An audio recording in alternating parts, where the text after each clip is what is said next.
Right, we're back with some quick math. We are doing some technical math, grade 12. The questions that we are going to deal with for this entire playlist, at least, will deal with June 2024's paper. All right, this is question 2, and question 2 is also always going to be a nature of roots question. So let's have a look at this. 2.1.1, determine the value of k for the roots to be undefined. Okay, so the important part here is that they are saying undefined. So as soon as you see undefined, whether we're dealing with nature of roots or regardless of what topic we are dealing with, if you see undefined, what they want is they want you to look at the denominator. Okay, where's our denominator? I've rewritten the question and the denominator is there.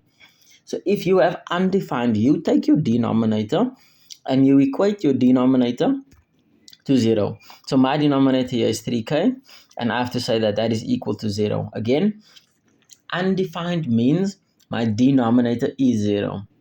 So whatever the denominator might be, you take that, you equate it to 0, and now we solve our variable. So here we just want to get k alone, so we'll divide both sides by 3.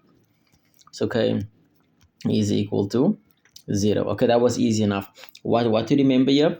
Whenever they say undefined, you want to find your denominator and equate your denominator to 0. Cool, let's get rid of this. Let's have a look at the second part of the question over there. Let's put that back. Right. So we spoke about undefined. Now let's chat about equal roots. Okay, so I'm going to read the question. Determine the value of k if the equation are equal. I think the English is a bit mixed up here. It should have said determine the value of k or value or values of k for which the equation above will have equal roots. Right, or for which you will have equal roots. Now, what you should know is equal roots means that delta is equal to 0. Okay, and then delta is your discriminant. Delta is your b squared minus 4ac. That's delta, right? Where does that come from?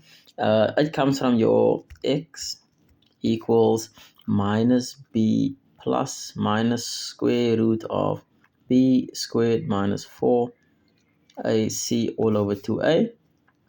Right, that delta comes from your quadratic formula, and this stuff under your root, that stuff under the root, that's delta.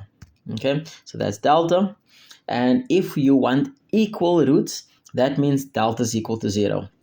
Now, I don't want to spend too much time explaining to you why. I think we can maybe do another video where we go in depth. But for now, if they say, as they've said here, equal roots, if they say equal roots, then delta is equal to 0. This is equal roots. If they say non-real roots, I see in the second question they have non-real.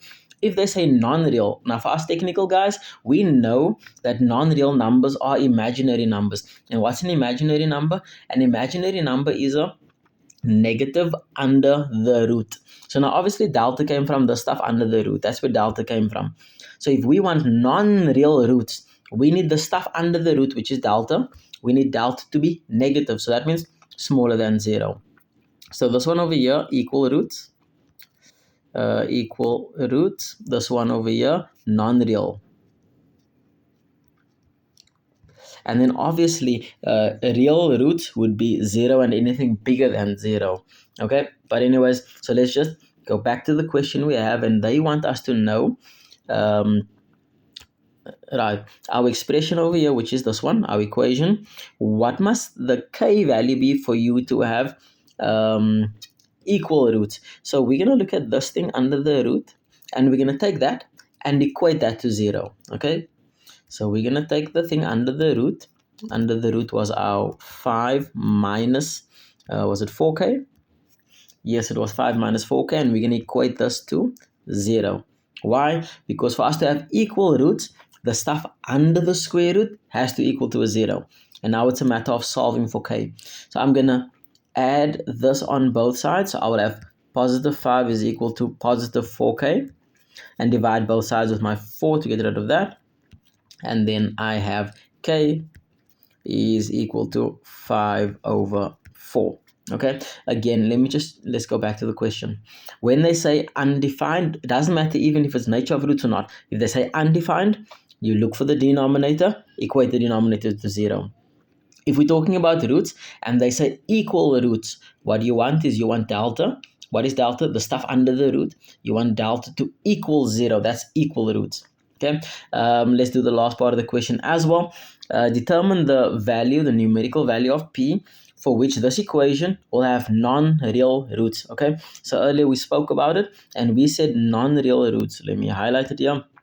We said non-real roots, delta must be smaller than 0. Okay, so let's see how do we do this question.